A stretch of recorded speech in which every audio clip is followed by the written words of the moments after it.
पांडुरंग बाबा चांगला आहे तुम्हाला.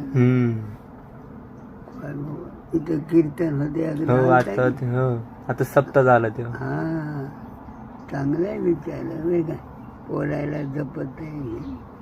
गाई ठुल्या गाईची सोय, गाईची तांबड्या गाई आहेत.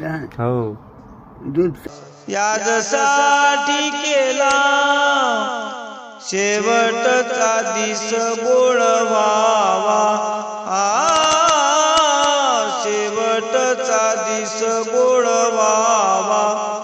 शेवटचा दिस गोड व्हावा. शेवटचा दिस गोड व्हावा. आता निश्चिंतीने पावलो विसावा. पावलो विसावा. पावलो विसावा. आता निश्चिंतीने पुंटली धावा तृष्णेची.